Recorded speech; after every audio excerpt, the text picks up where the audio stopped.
Already in the preview audiences, the response has been fantastic. So this is a dream come true, and I hope Pamela, wherever she's circling above the planet, will look down and say, it'll do.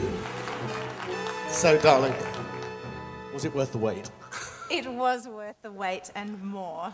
And we flew her all the way to Holland, wasn't it? Amsterdam. Because we were opening another production, and we just knew that we needed to see you, and it was just fantastic.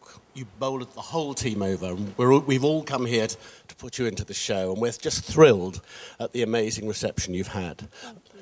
Thank you. It's such an honour to be standing in between these two men, and But what about the special man in your life? Yeah, who is that special man? The wonderful Matt Lee as your Bert. Bert. Matt.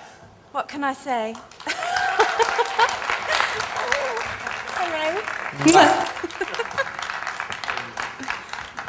So you're going to give us a little taste, are you? We are. The joys in store at Her Majesty's Theatre. Oh, absolutely. The magic that is Mary Poppins. We're going to give you a couple of numbers today that's, I hope, inspire you to come see the show. It's going to be awesome.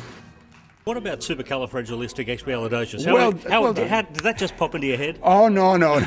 That was labored a long, hard time. Actually, what it came out of, we wanted to give a souvenir to the children to take out of this imaginary place when they jump into the picture. Mm-hmm. And so we said, remember when we were kids, my brother Bob and I would write together, and we said, we used to make up double talk words like cobble flobble flobulation, and people would say, what does that mean? I said, oh, that's very special.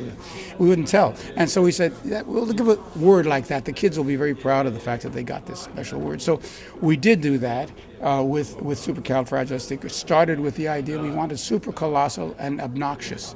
And obnoxious is ugly. And we said, well, we very much more polite to say atrocious. And that rhymes with precocious, which means you're smart. And that's it, you're smart and precocious. And that rhymes with docious, why not? So we had that. And then we started at the beginning, super colossal, that's corny, anybody would say that. Now we'll have pure double talk. Yeah. So we went with califragilistic. It sounds like something dropped out of your car or something. So basically we just put the whole thing together, supercalifragilistic, expialidocious. Backwards it's docious aliexpiastic fragicalirupus. But don't try that. How much of the character did you base on the Mary Poppins Julie Andrews character? Look, the character is Julie Andrews, and I would never try to mimic or recreate what she did. But there is an element of Julie Andrews to my performance just because I admired her work so much. But I think I've brought quite a bit of Verity to the character as well, and I'm influenced by her work, but because the show is quite different, I've found a way of developing my own character. And Verity being such a newcomer to the role too, it must have been very exciting. Very exciting. I mean, I've worked in the profession for quite some time, but a role like this comes along once in a blue moon, and it's wonderful. I'm really excited about opening night tomorrow night. And Matt, you play Bert in Mary Poppins. Yes. How did this gig come along? Oh, look, the show was coming to town, and they sent me the material and asked me to learn it, and I came in and did a number of auditions, and I ended up getting the part, which was awesome. What was involved in learning that part? Because it's such a classic part by Dick Van Dyke in the movie. Look, I just really learnt the material. I didn't go back and watch the film or anything because I wanted to make it my own.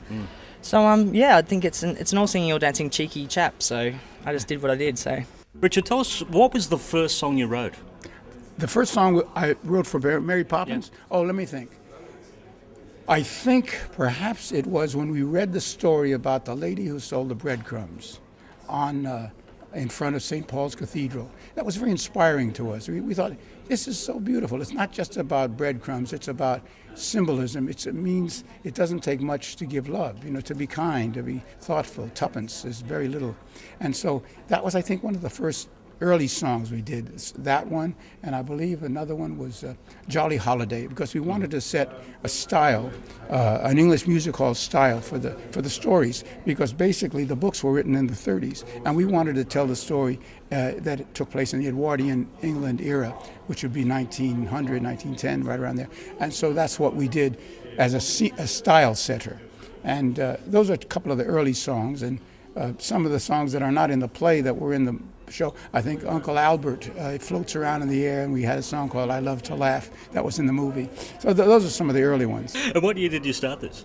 We started working on it in 1960. The film came out in 1964 with the great help of two wonderful writers, Bill Walsh and Don DeGrady, and with the absolute supervision and inspiration of Walt Disney himself, who worked so hard, and he was so very much part of this. So it was a team effort with a lot of people. Yeah, well, it's great stuff. It's good to talk to you. Thank you very much, Paul. Hello, Australia. How you going? Come see Mary Poppins. It's really cool.